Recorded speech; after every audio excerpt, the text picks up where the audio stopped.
Those guys make perfect sense. To you? Yeah, they're absolute lunatics. Is there anything else to say? That's clear. No. And they played a nice set today, so they have the right to be lunatics. Yeah. Did you see them? Yes, I did. Well, I only saw a little bit, because then I had to set up all of my stuff and get ready to play myself. But they were good.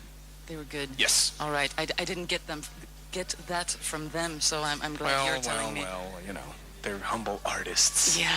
But they were very good.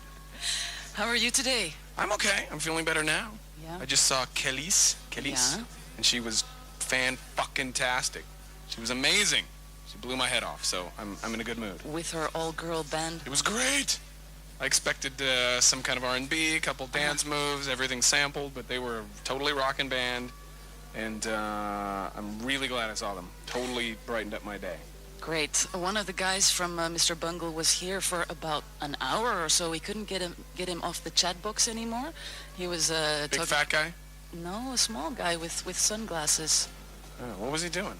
He said he was in Mr. Bungle, but maybe he wasn't. What do you mean chat? What was he doing? Yeah, he was on the internet chatting with our listeners. Oh, really? Yeah. Really? Do you ever do you remember what his name is? No, I don't. Did he have dreadlocks? No. Oh, chatting with the listeners. I wonder who that little sneaky snake is in our stupid band. Trevor! Oh, really? All right. Well, I'll give him a good spanking. All right, good. How did the set go today? It was good.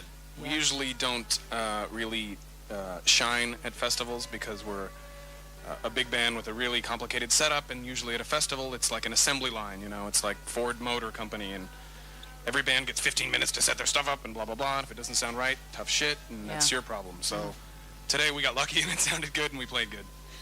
Tell us a little bit about how the show looks and what you actually do on stage, because of course we're talking to the people who are all still at home who couldn't see it. Oh, well, we're a real pain in the ass. We have about, we have 7 musicians on stage.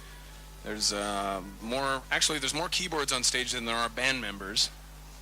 What else can I say? Band members with more than 2 arms then, or? Oh, yeah. I wish. If I had 3, boy, I'd use it.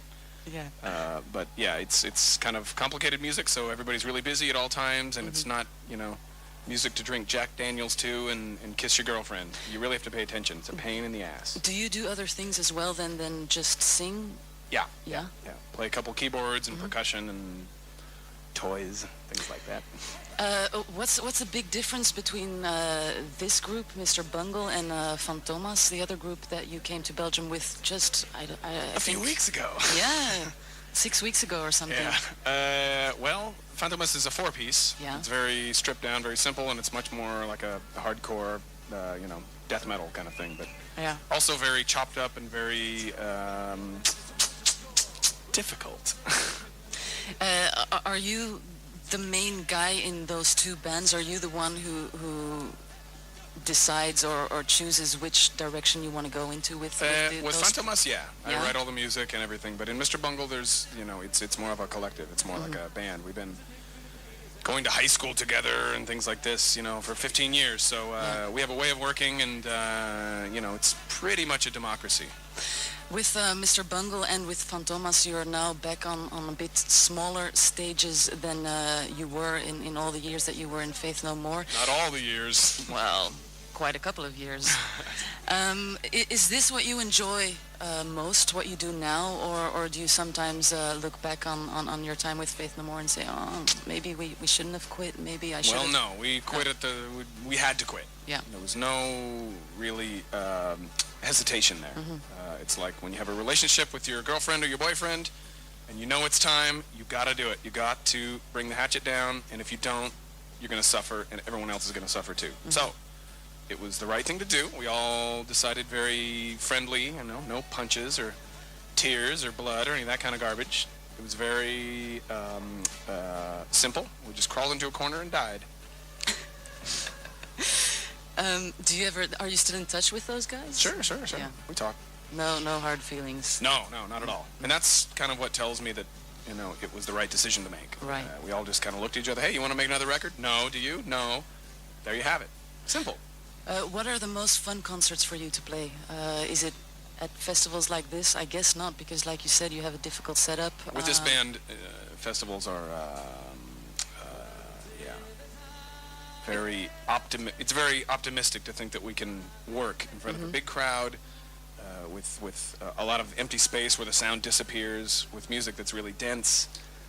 It's difficult. It's a challenge, and every once in a while it works. But for us, our environment is more like a nightclub. There's one thing I'm still very interested in, and that is you've toured, I think, in the States with a band that was opening for you. Is it the Kids from Whitney High? Yeah, you know them? Well, I've heard many strange things about them, and I've never seen them, and I was just wondering, where did you find them? What do they do, and why do you play with them? They're fantastic. We didn't do a tour with them. We just did a couple of shows on the West Coast. They are a group of kids, retarded kids, from a high school in Los Angeles. And their teachers play all of the instruments, kind of their backing band, and there's about, anywhere from 5 to 10 kids on stage all singing. And they're just fabulous. It's really amazing, really amazing. And I just put out their last record, their newest one, on my label. But they put out a record about 10 years ago with a bunch of different kids, younger kids. Yeah. And I was just a really big fan of it. It's a school project. Yeah. It's like a school thing. And I was a really big fan of it, and we had a chance to play with them, and I said, yeah, absolutely, of course. Very cool. Well, I hope sometimes this will happen maybe someday in Europe. Oh, my God, I hope. They're really, for obvious reasons, it's difficult to travel with them. Otherwise, I'd bring them everywhere, because they bring the house down. They could play on the main stage, wherever, Henry Rollins or whoever is playing, and totally rock the house. And people would be crying. I'm not kidding. Fantastic. Good. We're going to listen to one of your tracks that you played today. Mr. Bungle is